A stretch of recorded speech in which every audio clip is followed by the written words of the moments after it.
여러분 솔직히 말해서 코너 맥그리거라고 하면 뭐가 제일 먼저 떠오르세요? 아마 대부분은 옥타곤에서 상대방 턱에 날카롭게 꽂히는 그 왼손 카운터나 아니면 기자회견장에서 입만 열었다 하면 상대방 조상님까지 소환해서 탈탈 털어버리는 그 미친 트래시 토크를 생각하실 거예요. 저도 그랬거든요. 그냥 주먹 좀 잘 쓰고 입 잘 터는 운 좋게 시대 잘 타고난 격투기 선수인 줄로만 알았단 말입니다. 그런데 제가 이 사람의 뒤를 파면 팔수록 진짜 소름이 돋는 게 뭐냐면요. 이 사람은 애초에 격투기 선수가 아니라 그냥 격투기를 도구로 이용한 천재적인 사업가였다는 거예요. 진짜 기가 막히더라고요. 여러분, 2021년에 포브스에서 발표한 전세계 운동선수 수입 순위 보셨나요? 그때 1위가 누구였는지 기억하세요? 메시도 아니고 호날두도 아니고 심지어 르브론 제임스도 아니었어요. 바로 코너 맥그리거였습니다. 1년 동안 무려 1억 8천만 달러, 우리 돈으로 약 2천억 원이 넘는 돈을 벌어들였단 말이죠. 근데 더 재밌는 건 뭔지 아세요? 그 2천억 원 중에서 실제로 옥타곤 위에서 싸워서 번 돈은 고작 2200만 달러 정도밖에 안 된다는 거예요. 나머지 1억 5천만 달러 넘는 돈을 어디서 벌었냐?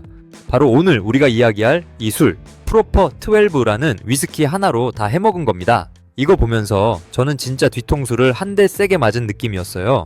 아니 보통 운동선수들이 은퇴할 때쯤 되면 이름 빌려주고 고깃집을 하거나 카페를 차리잖아요.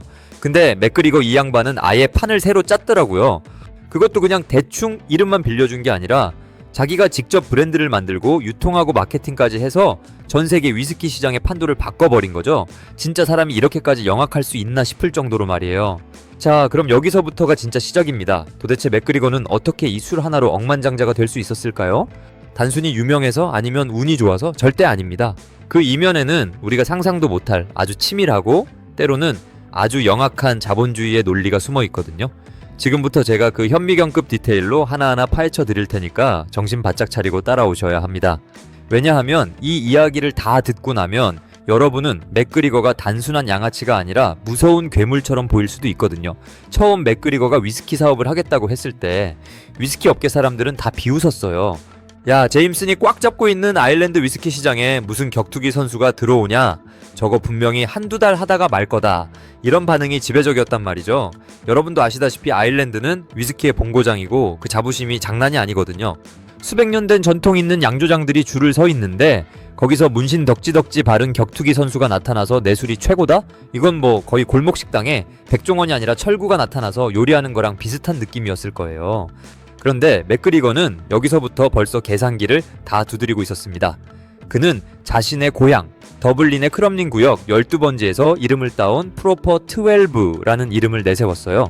여기서 프로퍼라는 말이 무슨 뜻입니까? 바로 진짜 제대로 된이라는 뜻이잖아요.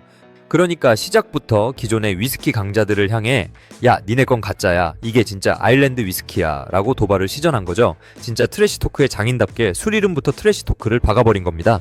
근데 맥그리거가 진짜 무서운 놈인 게 뭔지 아세요?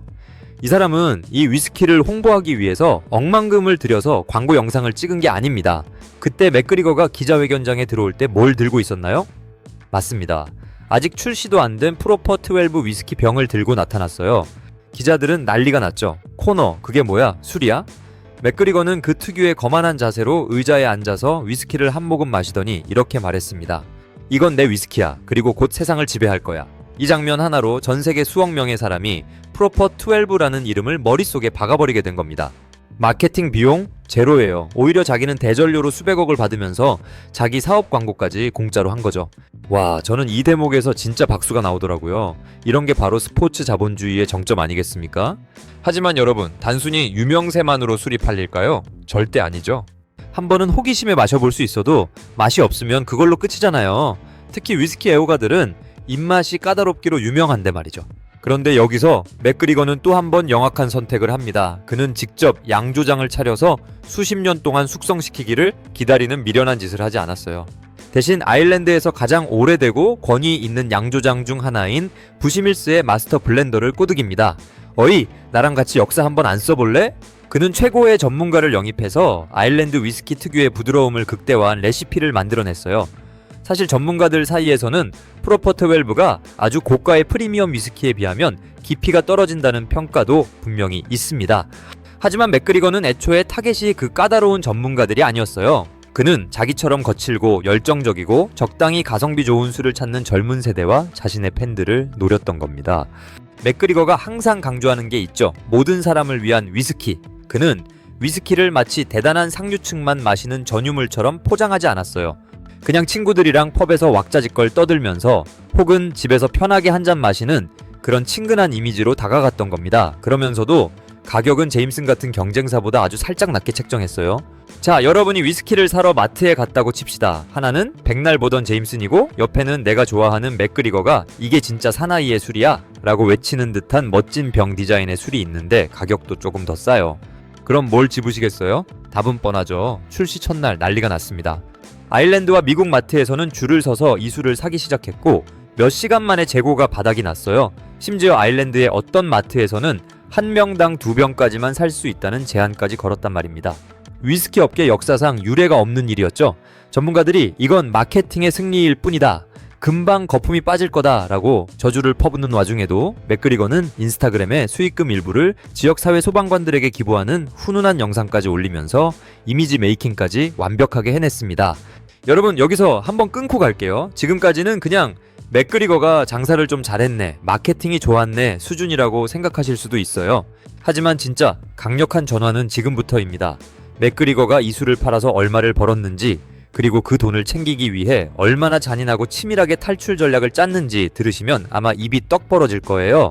그는 단순히 술 장사꾼이 아니라 판 자체를 설계한 설계자였거든요. 여러분 이제 진짜 자본주의의 맛을 좀 보실 시간입니다. 맥그리거가 술을 잘 팔았다는 건 이제 다들 아시겠죠? 그런데 장사를 잘하는 것과 그 장사 미천을 통째로 넘겨서 인생 역대급 한탕을 치는 건 완전히 다른 차원의 이야기입니다. 2021년 4월 전 세계 경제 뉴스 헤드라인이 맥그리거의 이름으로 도배됩니다. 내용은 충격적이었어요. 맥그리거와 그의 파트너들이 프로퍼 12의 대주주 지분을 프록시모 스피릿이라는 거대 주류 기업에 매각했다는 소식이었죠. 그 매각 대금이 얼마였냐? 무려 6억 달러였습니다. 우리 돈으로 하면 약 7천억 원에서 8천억 원 사이를 오가는 어마어마한 금액이에요. 여기서 맥그리거 개인이 챙긴 돈만 해도 약 1억 5천만 달러, 여기에 기존에 벌어둔 돈과 지분 가치를 합치니 아까 말씀드린 포브스 1위가 가능했던 겁니다. 근데 여러분 여기서 우리가 주목해야 할 건 와, 돈 많이 벌었네, 부럽다가 아니에요. 이 매각 타이밍이 진짜 예술이었다는 겁니다. 보통 사업가들은 자기 브랜드가 잘 나가면 이거 내가 대대손손 물려줘야지, 혹은 더 키워서 1조 원 만들어야지 라고 생각하기 쉽거든요. 근데 맥그리거는 달랐어요. 그는 이 브랜드의 가치가 정점에 찍혔을 때, 그리고 자신의 격투기 커리어가 예전만 못하다는 비판이 나오기 시작할 때 미련 없이 현금화를 선택합니다.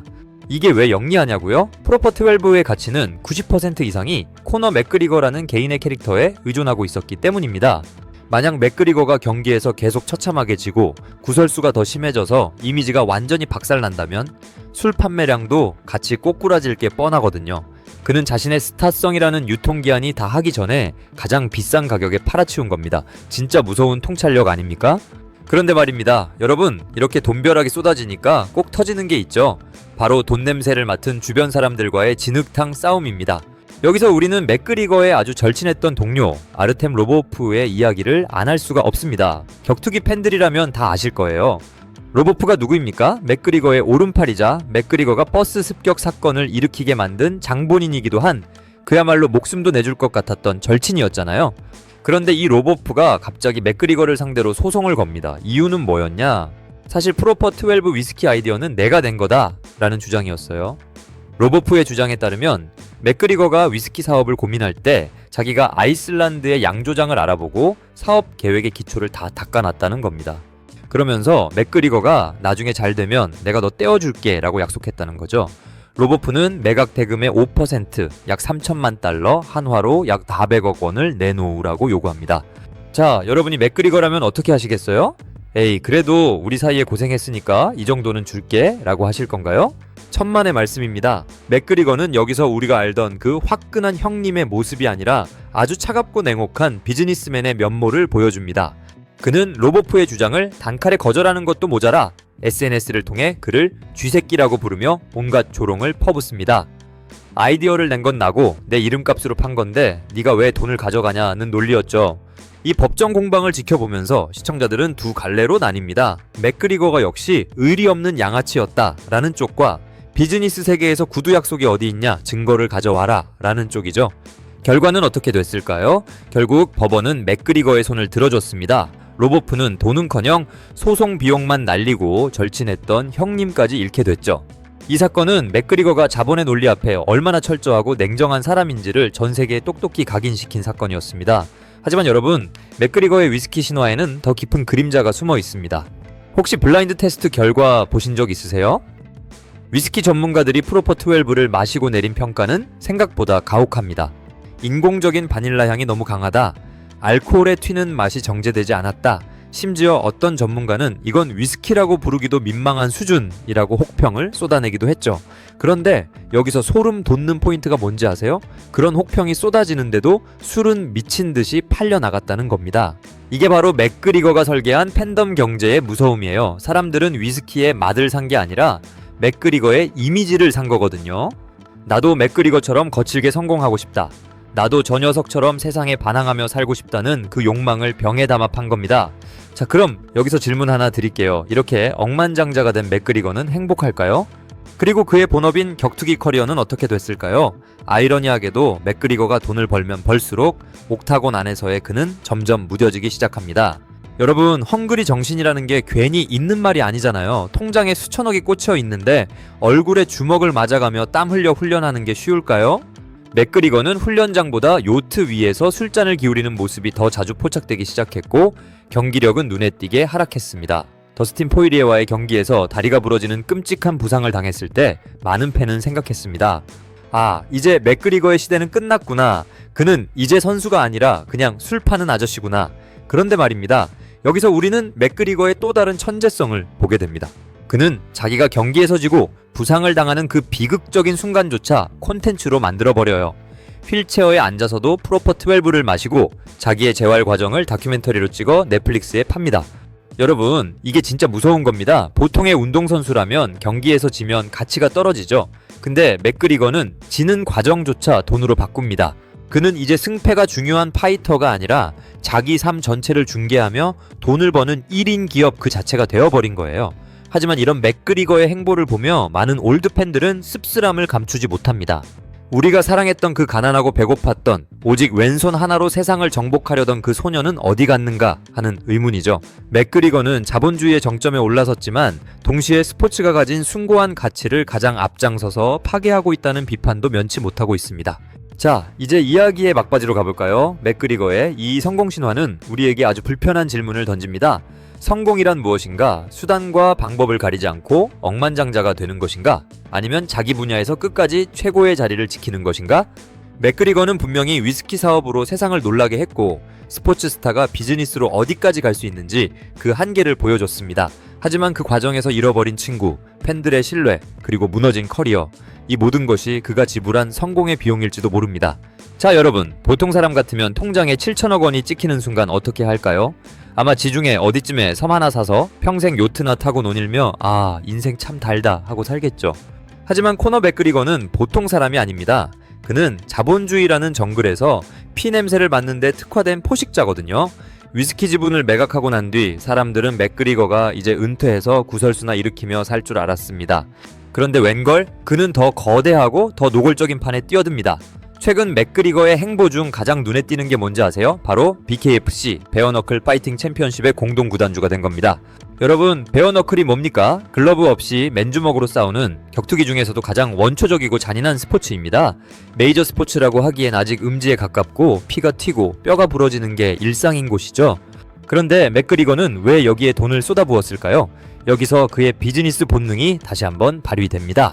맥그리거는 깨달은 거예요. 내가 UFC라는 단체 안에서 선수로 뛰는 한 나는 결국 사장인 데이나 화이트의 밑에 있을 수밖에 없다는 사실을요.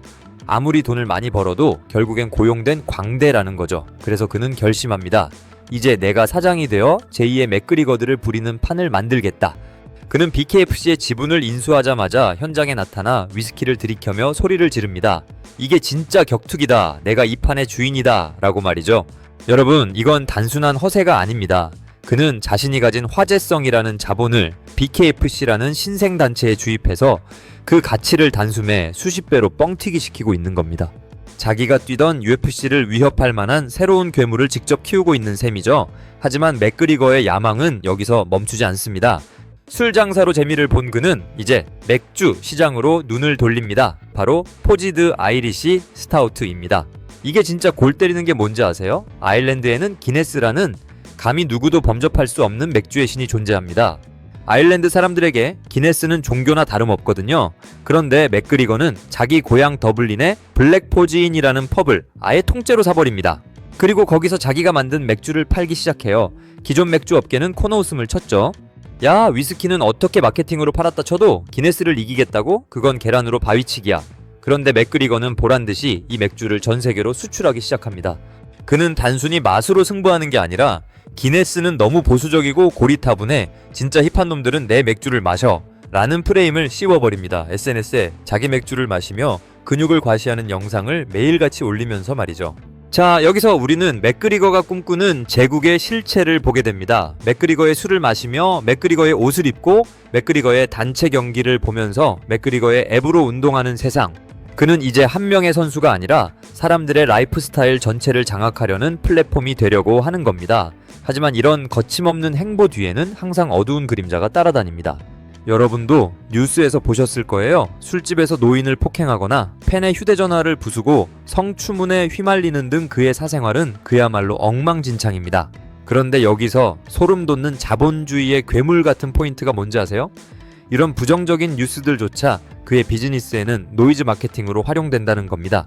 코너 맥그리거가 또 사고 쳤대 라고 사람들이 욕을 하며 클릭하는 순간 그의 브랜드 노출도는 올라가고 역설적으로 술은 더 잘 팔립니다. 그는 이제 착한 영웅이 될 생각이 전혀 없습니다. 그는 돈이 되는 악당의 길을 선택한 거죠. 코너 맥그리거라는 인물은 스포츠 역사상 가장 독특하고도 위험한 존재입니다. 그는 옥타곤 안에서의 승리보다 옥타곤 밖에서의 수익률에 더 집착했고 결국 운동선수라는 직업의 정의를 바꿔버렸습니다. 땀은 배신하지 않는다? 맥그리거는 이 말에 비웃음을 날립니다. 오늘 영상이 흥미로우셨다면 구독과 좋아요 부탁드리고 저는 다음번에 더 전율 돋는 스포츠 자본주의 이야기로 돌아오겠습니다.